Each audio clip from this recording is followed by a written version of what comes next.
In your house with O'Connor. Hey, O'Connor, your house. Hollywood in your house. Hypocrisy's head in the clouds. Curating all kind of loud.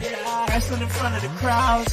Paragon's holding it down. Anybody can get it. Come to us for your news and opinions. We got a voice. There is no choice. We're some boys in your house making wrestling noise. Moving fast, it's like cruiserweight action. Your house is a perfect distraction. Pop and see your ears when you in traction. Get this work with some wrestling action. Swallow. What's up, guys? What's cracking? Hollywood House in your house. We're here. We're ready to make a movie. I hope you guys are ready to make a movie. I hope you guys are with the shits. Because I'm with the shits. And we're ready to talk a little wrestling. That is right. We are back. You guys already know the vibes. Anytime we slide on through, we're here to give you that work when it comes to the professional wrestling business. And we are here back once again at In Your House. And we've been rolling, y'all. We've been rolling. We just had a really great episode with Emerge lead commentator John Gates. And you guys can catch that on the podcast version there on Apple Podcasts and on Spotify. And I see that I'm already getting heat in the chat. That's already something that I am seeing from my man Aloysius Skipper Jenkins III. You got to say it all like a Tribe Called Quest. My man always coming for me, but he's always got to try to come for me because he's a really, really good number 2. But Hollywood's number 1, baby. Yeah, you already know the vibes. And I got to tell you, we're talking about number 1. We're talking about number 1. We got to talk about Wrestlemania. Wrestlemania is hot and heavy. And I say that they're number 1 because it's it's the truth when it comes to wrestling. 11th straight sellout for WWE. And I got to tell you, we are hot and heavy getting into WrestleMania. And man, that Monday Night Raw last night was a great episode. This is following a string of really great shows that they've been putting on. But I got to tell you, last night was really, really good. If you checked it out, you guys can talk to me about it in the chat. And that is everywhere, all places, Facebook and IG and X. We're on X now, anywhere. Come on, slide on in and let's talk a little wrestling. That's what we do here at In Your House. And we're going to jump right into it because Monday Night Raw started pretty heavy with Cody coming out. And Cody we're seeing an edgier Cody. Cody is trying to match the energy of the bloodline of Roman Reigns, of The Rock, of course, because let's face it, The Rock is cooking. And I've been critical of The Rock. I really have. I have been critical of The Rock and saying that he gets a little redundant in his promos, and that's true. I still feel that way. Even last night, he was just kept repeating himself over and over and over again. And I'm like, and it's just like my man P said, I'm like, yo, say anything else. But I didn't take away from the fact that the segment was really great that happened in the main event. We'll talk about that a little bit later. The Rock surprised everybody because he wasn't even supposed to be on Monday Night Raw until next week in Brooklyn. He surprised everybody and showed up on Monday Night Raw in Chicago, a hot Chicago crowd. And it just got me thinking, is this a little weird? Now, just rock with me, y'all. Is it a little bit weird to y'all that The Rock is making more appearances than the undisputed Universal Heavyweight Champion Roman Reigns? Hey, man, I don't know. I feel like this feud has become more Rock Cody than Cody Roman. I mean, Rock is just overshadowed, and I love Roman Reigns, and he's still a great champion. But yo, The Rock is the one making the appearances. The Rock is the one clapping all up on social media. Rock is going nuts. Like, we could be critical of The Rock and his promos all day long and whatnot, and that is what it is. But he's showing up. He's pulling up. He's there. And I've always heard that availability is a hell of a talent. Availability will open the doors for you. Availability, you might not be the best, and The Rock is the best. Let's not make any quarrels about that. But if you're available, you always got a chance. And here's the thing: The Rock has made himself so available on every show, and Roman just hasn't. And I don't know if that's by design. I really don't know if that's by design. But he hasn't made himself available.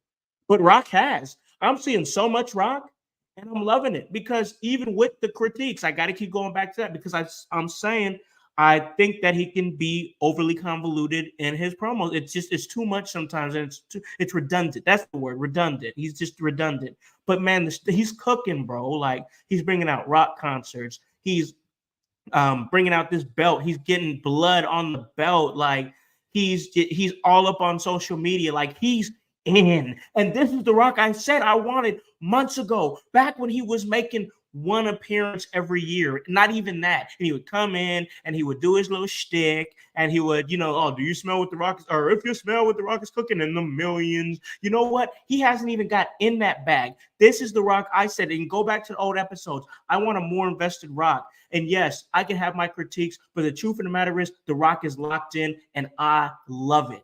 I love it. I love that The Rock is locked in. Truly do.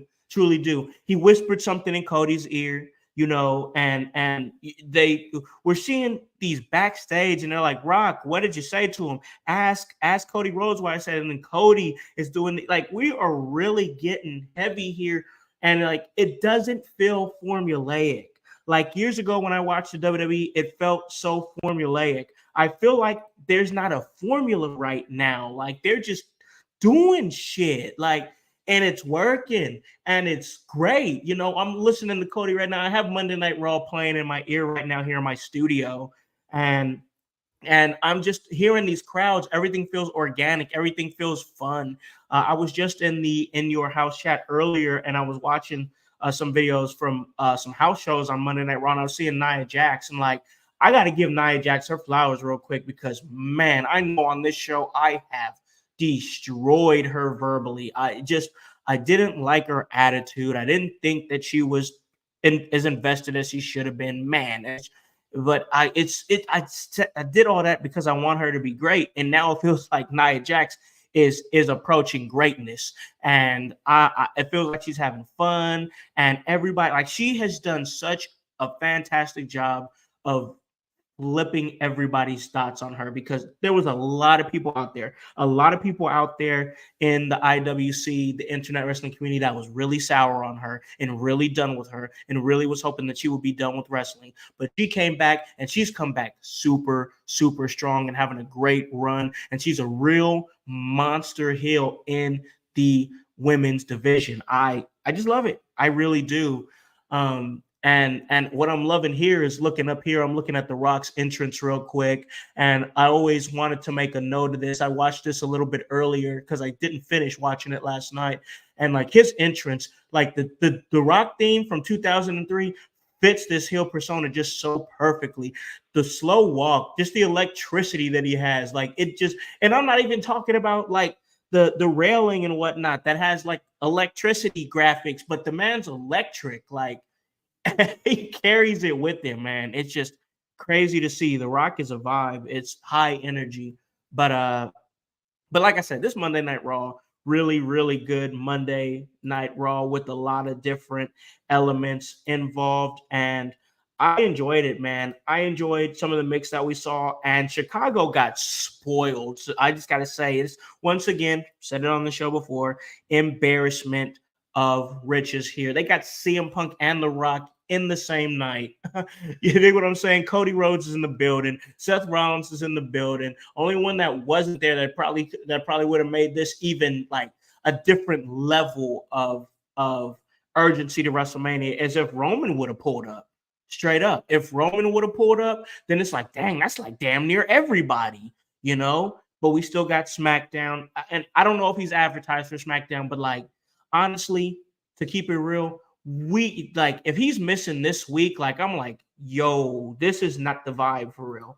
Like you really can't miss another week. I don't think Roman can miss another week right now. I just really don't, especially with the way that The Rock is moving. He's in there, he's working, he's heavy right now. I really don't feel like that the move right now is for Roman to miss this Friday on SmackDown. He needs to show up. He needs to show up. This is Roman versus Cody on the night 2 of WrestleMania. He's got to be there. In fact, I'll go as far as to say that he needs to be there for the remaining 2 SmackDowns that are left before WrestleMania. And he might even need to throw a Monday Night Raw in there. I'm just saying. We need to see more Roman. And I'm being joined here by this was a solo shot. Looks like I have got my co-host popping in real quick. Let me go ahead and add him from backstage. Hey, what's up, man? What's up, Maddie? How you doing? Yeah, I saw that you were on here, so I figured I'd pop in, say what's up, see what's up. What's up, man? Yeah, I was just talking a little Monday Night Raw. I got Monday Night Raw here in my ear right now as I'm looking at Cody and I'm looking at The Rock and the electricity that happened in the ring last night without really them even having to say a word to each other. The crowd was chanting, "This is awesome." It was just a really electric feel, really strong Monday Night Raw. Now that you're here now, what were your thoughts on it? Oh man, I thought that was Attitude Era all the way. Like I'm not gonna lie. So the first initial promo kind of threw me because like Cody came out and then The Rock came out and he didn't say a word. He just whispered to him, and then they did the backstage segment where he's just like, "Ask Cody," and like I knew more and more and more was happening. But man, first off, just being shocked off at seeing The Rock come out. Because we weren't expecting that for like a week and everything like that. So April Fools, WWE pulled one early, which good for them. Hey, we need more of that, man. We need more of that. Yeah, but everything else was just Attitude Era all the way, bro. And plus, it was a solid show to back it up. All the sub stories were hitting, and they were following. It was a good, clean show, I thought. I really thought so, man. I really, really do. As I'm thinking about this show, like I said, I got some parts in my ear there, Cody Rhodes kicking it off. But then we see appearances from the Judgment Day, and the Judgment Day. I love that they've got their own little clubhouse now. I don't think we've talked about that on the show. Talked about the Judgment Day, like headquarters or whatnot, but I love that they got their own little area where it's like decked out. They're back there playing darts and shit like that. Like it's it's a move, bro. I dig it. So like I did that, but they're saying, listen, JD, you need to start winning something. Like, and Mommy was on his ass for real. Like, Mommy was on his ass. He's like, you need to start winning some shit. And like, you already know, they're not wrong. He just his big old forehead having ass just keep losing and stuff, man. He's taking L's, bro. He's out here taking L's, man. But you got Damian Priest, my guy, Damian Priest. I'm standing Damian Priest pretty heavy right now. You know what I'm saying? I got a big prediction for him at WrestleMania. We talked about it on the show before, but he's steady making plans. Like, that's what I like about Damian Priest, bro. It's like, he's a big dude, but he's not no dummy. Like, he's always trying to like make plans. Just like, hey, I got this plan. This is the move that we got to do to try to get a head up on this tag team championship. match, ladder match at WrestleMania. Like he's always trying to be 2 steps ahead. Like Damian Priest, I dig his vibe. Absolutely. There's big things coming for him. I can't wait to see what happens. Yes, man. Yes, absolutely. But this segment led to a match that happened between Ricochet and JD McDonough. And we could talk about the match all day, solid match, yada, yada, yada. But let's talk about that ending, bro. Oh my gosh. No way this man sat up there and did a shooting star press on this man while he was standing up. What? Right. What? That don't Crazy. even make Ricochet don't make keep him. He needs to be on TV more. He needs to be on TV more. Like if he's doing shit like that, like, and he seems like, I don't know, there was something different about Ricochet to me last night. Like there was some more confidence or something like that. I don't know. I think we will and should see more Ricochet after WrestleMania. Absolutely. I'm gonna see if I can pull up this clip for what you were talking about. Oh, absolutely. It was just an incredible, I mean, it was really an incredible move to see it. And when I sat up there and watched it, I was like, this man really, like, these are feats of athleticism, y'all, that like you're not seeing even in the like really the WCW cruiserweight division. Maybe was happening in some places in like Mexico or something like that, because like that lucha libre style, even for years, has been doing such crazy stuff.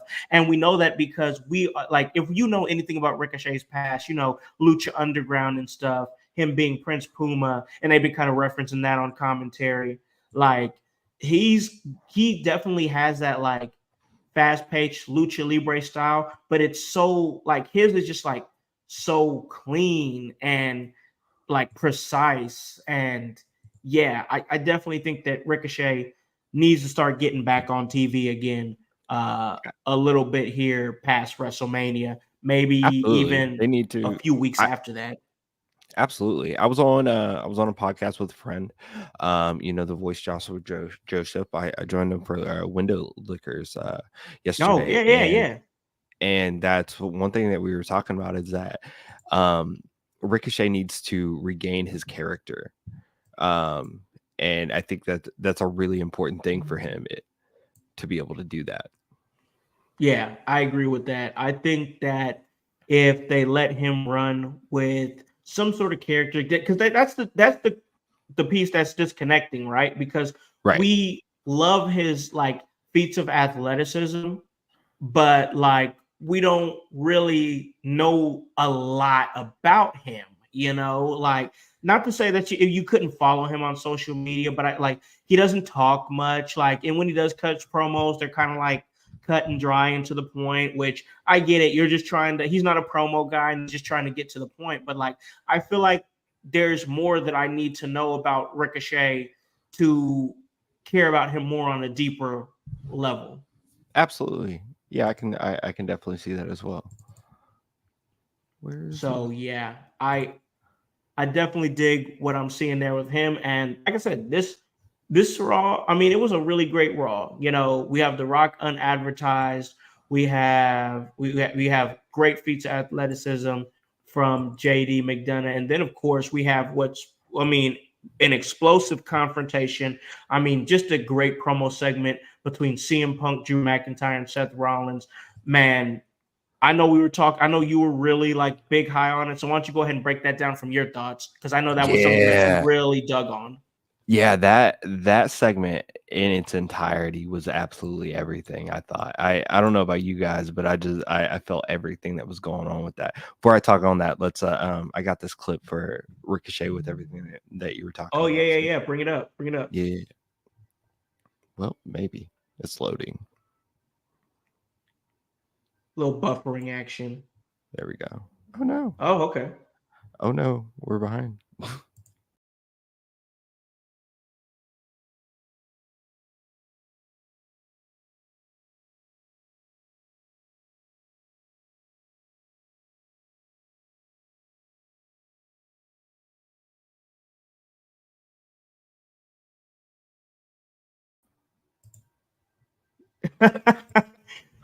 So you guys saw it out there. If you guys are watching, on Facebook or on IG or on X. Of course, a podcast version when that comes out won't be able to. But just incredible feats of athleticism. But I do really want to break down this promo segment because, like, even though we love the feats of athleticism, like we're like story guys and like entertainment guys, and I think we're both very entertained by this. So, what were you liking about this? What did you enjoy? So, I I wasn't. I was kind of on the train that everybody else was. Okay, CM Punk's going to be like a referee or maybe like commentary. I knew referee was going to be iffy because, man, just had shoulder surgery. That might be a little hard to count to three. I mean, not hard to count to three, but you guys know what I mean. But as this promo was going on, I was like, man, is CM Punk about to host like WrestleMania in its entirety? And I was really digging on this idea. I was like, man, he could literally just go out there, host the whole thing, include himself in the Bloodline stuff, include himself in the Paul Heyman stuff, include himself in the Drew McIntyre stuff, and the Seth Rollins stuff, all in one hit, man. And like, I kind of geeked myself out for that. And then that's not what happened. He'll be guest commentating for the match, but I want to see him do as much as possible because all the heat that all three of those dudes have together, I think is going to make magic. Oh yeah, I agree with you there, and it's gonna definitely bring a different element to the match. CM Punk is kind of being that third element, that thing that kind of ramps up this story. Pretty much like, I mean, the same thing that Rock is doing for the Roman and Cody story. You know, it's great to see. I've often criticized WWE for their how they utilize their legends, and I really praised AEW for the way they utilized theirs for a long time, a few years ago. But right now, the way they're presenting the older generation in WWE is definitely helpful, I do believe, and it helps bring eyes to the product. It's great for CM Punk to be on TV because CM Punk is a name that people who don't watch wrestling right now know, and they talk about him. Like I say that for a fact. I work with people that are like, oh yeah, I don't really watch WWE, but when CM Punk is on, I had to check it out. Or I don't really watch WWE anymore, but The Rock is on, so I had to check it out. Like they're helping hold these guys up and get these guys more views with just their presence from people who wouldn't otherwise watch, and are making these guys bigger stars. So it's definitely a good feel. And I thought last night's promo off between those three was really great. I mean, anytime it's CM Punk and then he's in Chicago, you know he's going to be in his bag. And I like how he had to, I like how he had to, yeah, exactly. I like how he had to take that little jab at The Rock about saying his arms was too short to box with God. Like CM Punk is definitely a guy that like keeps he knows how to keep himself in the conversation even when he's not even trying. Absolutely. And he's staying in every conversation right now. So I love that. Yes, man. It's definitely something that we love to see here in terms of where we're going, in terms of where we're going here with WrestleMania coming right around the corner.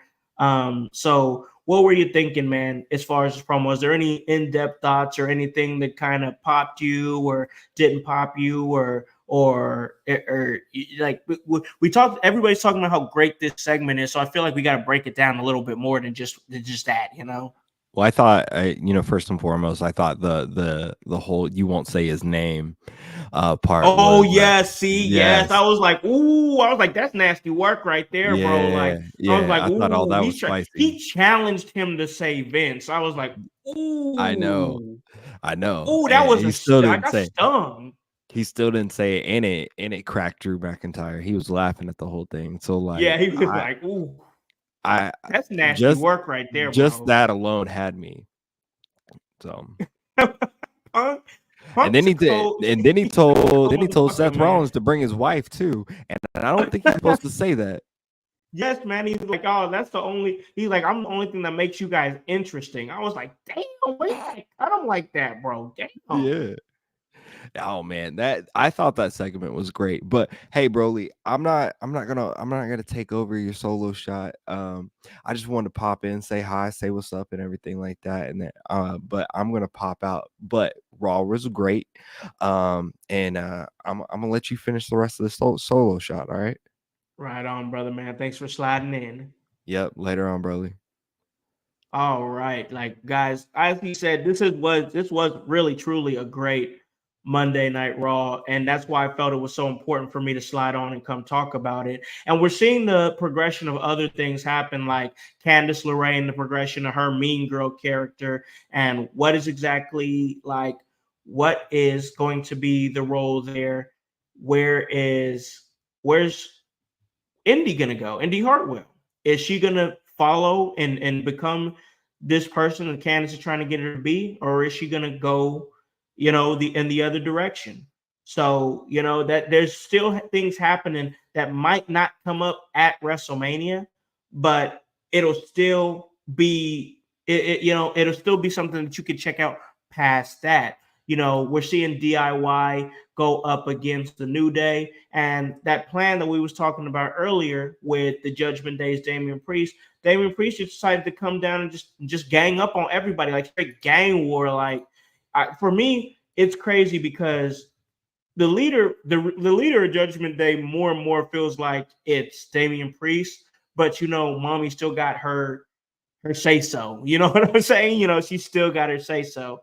So like it's a good vibe. I dig it. And I dig what they did by getting over there and just taking everybody out, asserting the dominance as the tag team champions. We got a chance to see Andrade and go up. He went up against Giovanni Vinci, and we're still kind of pushing this Gunther storyline with Sami Zayn about Sami's not able to beat him.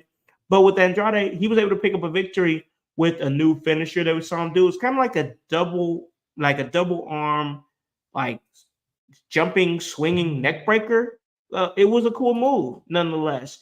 And we'll probably see a lot more of him past WrestleMania. So you always got to think about what's more than just what's going on now. You know what I'm saying? You got to think about what's next. You always got to keep things moving. Backlash still matters. Money in the Bank still matters. You know what I'm saying?